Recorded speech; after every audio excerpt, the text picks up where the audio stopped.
oylaşar. Mənim eşqim, mənim canım Gədəbəy, dillər əzbəri olan şanım Gədəbəy.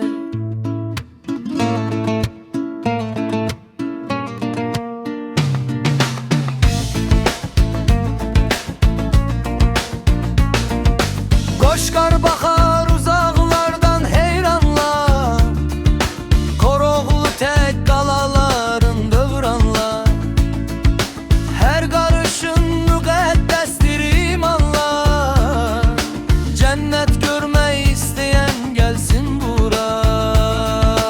Məlhəmdir havası hər bir ağır yara, sərin mehir ruhumuzu dincəldər. Mərd oğullar səndə boyatar gəldər, sənə bağlı olan ürəkdən gülər.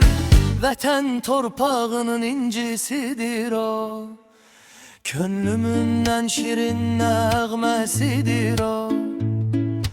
Gədəbəyin o təmiz havası və gözəl təbiəti daim var olsun.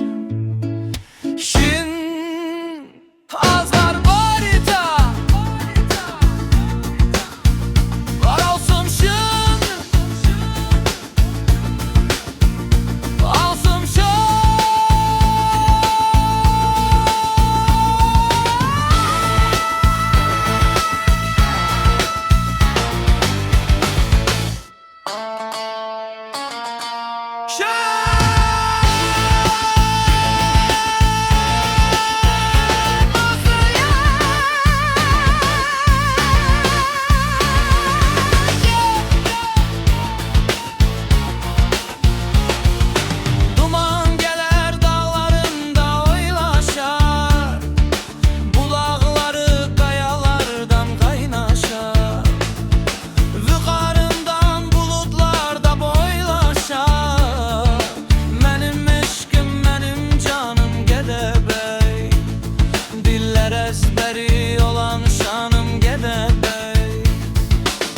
Qoşqar baxar uzaqlardan heyranla, Koroğlu tək qalaların dövranla.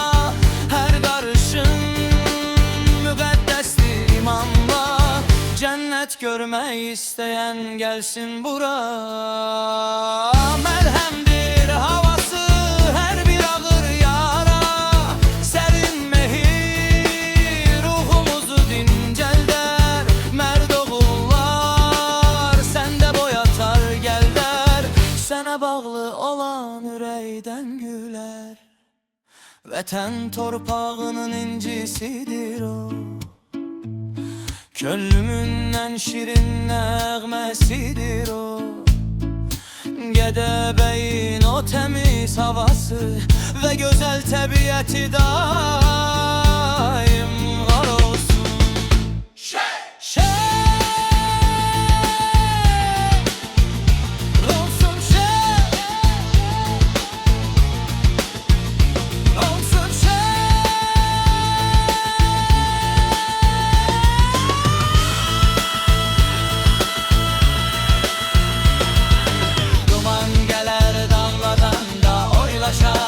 Oylaşar, bulaqları qayalardan qaynaşar, qaynaşar.